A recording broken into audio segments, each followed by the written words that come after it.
Hello বন্ধুরা, তোমরা কেমন আছো? আশা করি ভালো আছো। আমিও ভালো আছি।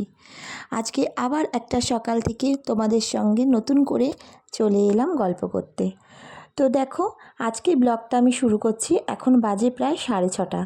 তো আমার বর সকালে টিফিন নিয়ে চলে গেছে। ওকে আজকে দিয়েছি ছাতু আর মুড়ি। ও ছাতু মুড়িটাই বেশিরভাগ নেয়। তো ওটা দিয়ে দিয়েছি, ও চলে গেছে। তারপরেই শুরু করে দিয়েছি আজকে সকালের কাজ। তো গণেশ পুজো আর জন্মাষ্টমী পেরোনোর পর অনেক কাছা জমেছিল। কাছাগুলো এই ঘর ওই ঘর করে জমিয়ে রেখে দিয়েছিলাম। তো সেগুলো আজকে পুরো মনে ধ্যান নিয়ে নিয়েছি, আজকে সব কাছা একসাথে কাচবো। ওই 2-4টে করে কেচে হবে না। তো সেই কারণে সব কাছাগুলো ভিজাতে যাচ্ছিলাম। তারপর দেখি জুতোগুলো এলোমেলো হয়ে রয়েছে, জুতোর জায়গাটাও পরিষ্কার করে নিলাম। আর আমাদের সিঁড়ির তলাটা না বাসনগুলো রেখেছি, জানো তো। বাসন এত পরিমাণে বাসন আমাদের ওভারলোড হয়ে যায়। উপরে রাখা আছে, কিন্তু সব বাসন তো ধরো কোনোটা কখনো কখনো লাগে। তো সেই জন্য সব সিঁড়ির তলায় রেখে দিয়েছি, যখন যেটা দরকার হয় তখন সেটা নিয়ে নিই। তো এখন আমি দেখো কাছাগুলো ভিজিয়ে নিচ্ছি। আজকে প্রচণ্ড অনেক কাছা জমেছে। তো সেটাই আমি এখন কেচে নেবো। আগে যখন ছোট ছিলাম তখন না খুব ভালো লাগতো বাসন ধুতে। মা খালি বলতো যে এত করে বাসন ধুস কেন। যত বাসন ধোয়া থাকতো সেগুলোকেও আবার টেনে টেনে মাজতাম, ধুতাম। তো খুব ভালো লাগতো আমার ওই কাজটা। আর এখন যেমন ভালো লাগে, যবে থেকে আমার নতুন বাড়ি হয়েছে, কল পেয়েছি, জল পেয়েছি সারাদিন ঘরে, তখন ভালো লাগে আমার কাচতে। আগে কি হতো, যখন আমি রাস্তার কলে আর কি, আমাদের ঘরে কল ছিল না, আমাদের ঘরে টিউবওয়েল ছিল একটা। আর তাও কখনো যখন খুব গরম পড়তো তখন আবার অর্ধেক সময় জলই পড়তো না, অনেক পাম্প করতে হতো, তারপরে একটুখানি পড়তো। তো তখন অতটা কাচার দিকে মন দিতাম না, ভয়ও লাগতো কাচতে, এত শরীর খারাপ হয়ে যাবে, এত জল পাম্প কী করে করব। ওই বাইরের রাস্তার কল আছে, সবাই যেখান থেকে জল নেয় সেইখান থেকে কেচে কেচে আনতাম সকালবেলা উঠে। তো এখন তো আর সেই অসুবিধা নেই। এখন ওই জন্য ঘরে কল পেয়ে আচ্ছা মতন মন খুলে কাচি সমস্ত কিছু।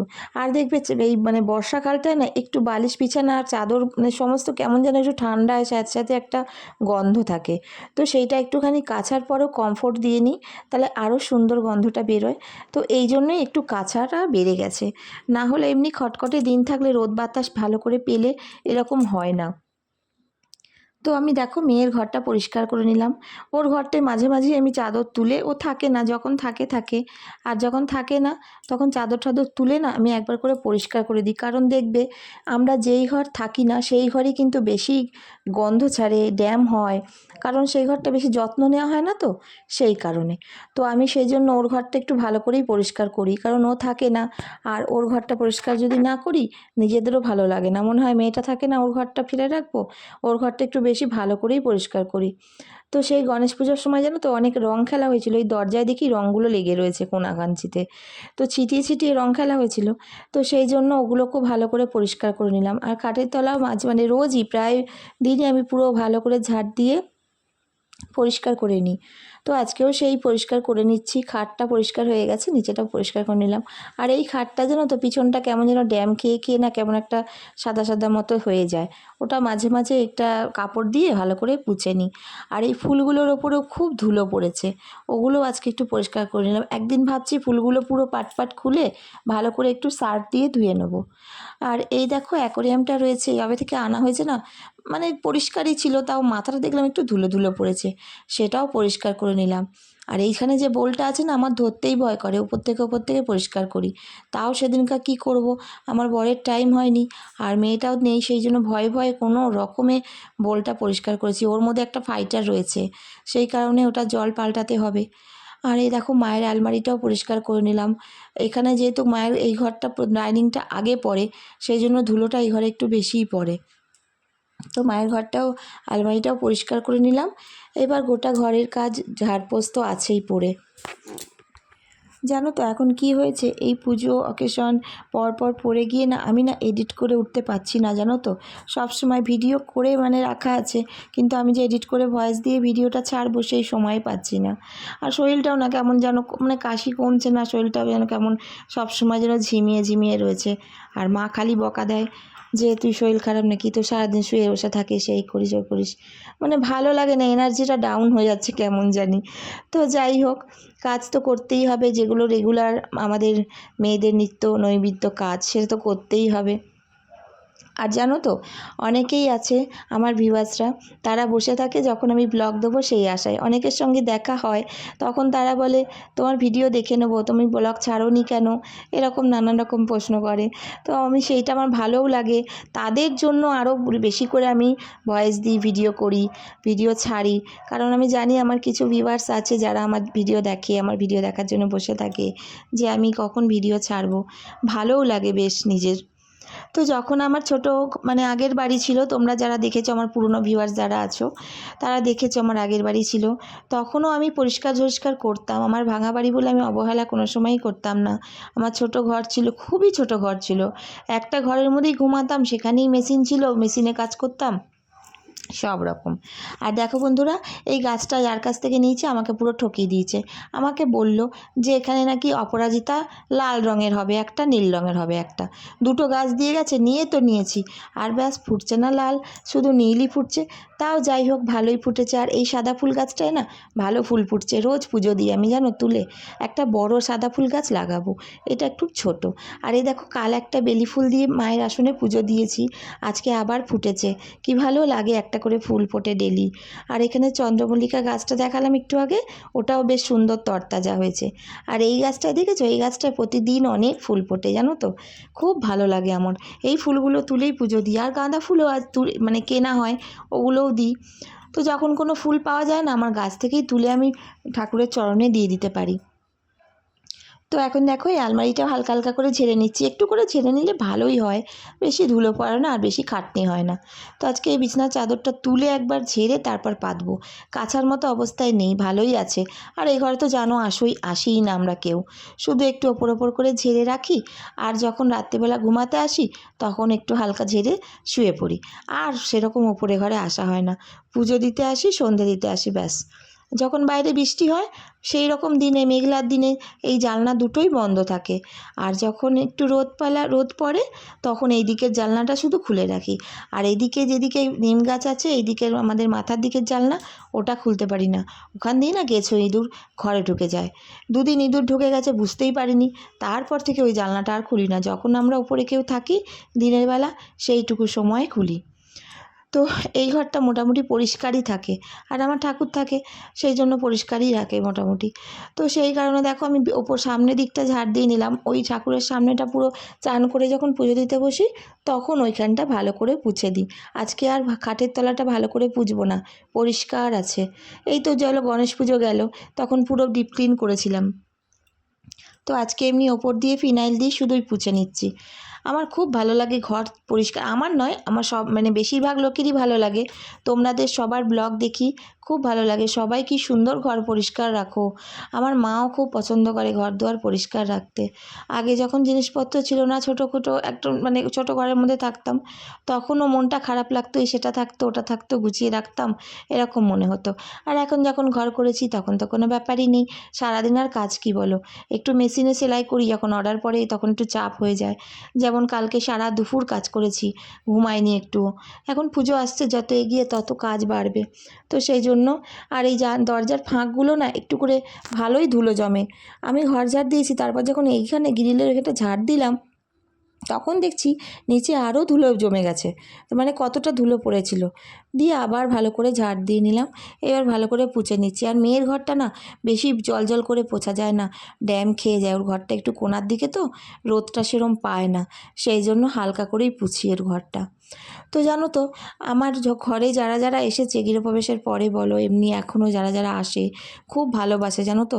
আমার সামনে বলে কি না জানি না, তবে ওদের নাকি খুব ভালো লাগে, বলে তোর ঘরটা কি সুন্দর গোছানো, আর কত বড় খোলামেলা ঘরটা, সেই জন্য। আর আমারও খুব ভালো লাগে, কেউ এসে দুদণ্ড বসবে ঘরে, একটু গল্প করব, খোলামেলা ঘর কত ভালো লাগে বলো তো। তো সেই জন্য আরও ভালো করে মানে ধুয়ে পুছে রাখার চেষ্টা করি। আমার মা তো খুবই মানে অন্যরকম মানুষ, সব সময় পরিষ্কার পরিষ্কার করে পাগল হয়ে যায়। তো আমি এখন গ্যাসের এখানটা দেখো না রান্না বসাইনি। আর তোমরা তো জানো, আগেও আমি বলেছি, রান্না করার আগে একবার গ্যাসের জায়গা পুরো ওপর দেয়াল সমস্ত পুছে নিই ভালো করে, আবার রান্না করার পরেও ভালো করে আমি পুছি।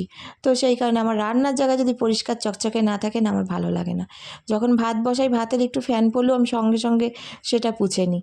তো সেই কারণে আমি সব পুছে টুছে নিচ্ছি। আর প্রচণ্ড গরম করছে, অতিরিক্ত, মানে ভাদ্র মাস চলে যাচ্ছে জানিয়ে যাচ্ছে। এত পরিমাণে ঘেমে গেছি, জামা আমার পুরো ভিজে গেছে। এই করেই না ঠান্ডাটা কমছে না, জানো তো বন্ধুরা, পুরো কেসেই যাচ্ছি সমানে। তো কি করা যাবে, যাকগে, যা হবার হোক গে, যখন যেটা কমার কমবে, না কমার না কমবে। তা বলে কি কাজকর্ম ফেলে রেখে বসে থাকবো বলো? আজ বিয়ে হয়েছে আমার 24 বছর হয়ে গেল। খুব ছোট বয়সেই আমার বিয়ে হয়েছে, প্রায় তখন আমি 15+। তখন আমার বিয়ে করেছি, মানে লাভ ম্যারেজই করেছি। বাড়ি থেকে তো অত কম বয়সে আজকালকার দিনে কেউ বিয়ে দেয় না। তো সেই কারণেই বিয়ে করে আসার পর থেকে, জানো বন্ধুরা, তোমাদের সঙ্গে আমি একদিন পুরো মানে আমার স্টোরিটা শেয়ার করব। তো এখন বিয়ে করার পর থেকে খুব একটা সুখ হয়নি আমার জীবনে। তো এখন একটুখানি ভগবান আমার সেদিন দিয়েছে মনে হচ্ছে, জানি না কতদিন টিকবে। তো কাজ করতে করতে জানো প্রচণ্ড পরিমাণে চা তেষ্টা পেয়েছিল। তো ভাবলাম, মা বললো চা কর, দিয়ে হাতটা একটু ভালো করে হ্যান্ড ওয়াশ দিয়ে ধুয়ে নিলাম, কারণ ফিনাইলের গন্ধ ছিল। দিয়ে একটু চা করে নিলাম। আর এই কাপগুলো প্রচণ্ড বড় বড়, হাফ কাপের চা বেশি খেতে পারি না। তো মা মেয়ে নিচে বসে গেলাম আরামসে, ঘর তো পোছা হয়ে গেছে, আরামসে বসে বসে একটু চা খেয়ে নিলাম। তো আমার এই ক্রিম কেক আর বিস্কুট দিয়ে চা খেতে খুব ভালো লাগে, আমার মেয়েও খুব পছন্দ করে। তো এখন চা খেয়ে নিচ্ছি আর মা মেয়ে একটু গল্প করে নিচ্ছি। ব্যাস, চা খেয়ে ফুল দমে এনার্জি নিয়ে নিলাম, নিয়ে ঢুকে গেছি কাচতে। তো অনেকগুলো কাঁচা ভিজিয়ে রেখেছিলাম, ভিজেও গেছে। আর জানো তো কী হয়েছে, লাল কটা জিনিসের মধ্যে সাদা কটা জিনিস ভিজিয়ে দিয়েছিলাম। কী অবস্থা, তার মধ্যে সাদাগুলোর মধ্যে চিপচিপ করে দাগ লেগে গেছে, জানি না উঠবে কি না, কী হবে জানি না। তো দেখা যাক, যেটা যে না হবে আর কি করা যাবে, পরে ফেলতে হবে, কেউই তো চিরস্থায়ী নয়। তো এখন কাচাকুচি করে নিই। আজকে রোদটা খুব ভালো দিয়েছে সকাল থেকে, জানি না কতক্ষণ রোদটা থাকবে। তো তার মধ্যেই একটু কেচে মেলে দিলে শুকিয়ে গেলে আবার বাকি যেগুলো থাকবে আবার পরের দিন তাড়াতাড়ি করে কাচতে পারবো। তো আমার কাচা হয়ে গেছে, এখন আমি একটুখানি কমফোর্টে ভিজিয়ে নেবো, কেননা এই বর্ষাকালে না কখন বৃষ্টি হয় কখন কী হয়, জামাকাপড় ভিজে অবস্থায় তুলে রেখে দিতে হয়, সেই জন্য একটা বিচ্ছিরি ড্যাম গন্ধ হয়ে যায়। তো কমফোর্ট দিয়ে ধুয়ে দিলে খুব সুন্দর একটা গন্ধ বেরোয়, তাই জন্য আমি যখনই কাচি কমফোর্ট দিয়েই কাচি।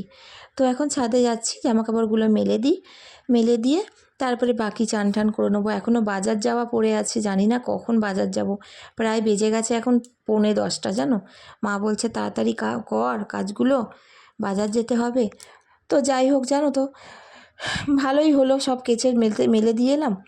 আর এখন আমি খাবার জলটাও ভরে নিচ্ছি, কখন কারেন্ট যায় তার নাই ঠিক। এখানে দেখো আমি কলটা বসিয়েছিলাম, আমি জলের মেশিন বসাবো বলে। তো জানো কি ভাগ্য, ভগবানের কি দয়া, যে আমাদের এই সাবমার্সেলের জলটাই এত সুন্দর, আমরা এই জলই খেয়ে থাকি। আর অন্য কোনো জল লাগে না। আর ঘরে যে দেখেছিলে আমাদের ড্রামটা রয়েছে জলের, সেইটা আমার মেয়ে খায়, কারণ ও 12 মাসই তো বাইরে থাকে, ও ঘরের জলটা ঠিক পছন্দ করে না। ও এমনি রাস্তার টাইম কলের জলও খেতে পারে না, তাই জন্য ওকে ওই জলটা 1 ড্রাম করে নিয়ে রাখি। অন্তত 2 মাস চলে যায়, ওর 2-2.5 মাস চলে যায়, ও সবসময় তো আসে না, যখন আসে তখন খায়। তো আমি জলটা ভরে রেখে গেলাম, পাম্পে ট্যাঙ্কি পুরো ফুল করে নিলাম। এবার কারেন্ট যায় তো যাক, এখন রেডি হয়ে গেছি, বাজার যাচ্ছি। তো বাজারের ভিতরে গিয়ে আমি আর ভিডিওটা করলাম না, কারণ প্রচণ্ড ভিড় ছিল, আর মাছের বাজারে যাওয়া মানে জানো তো।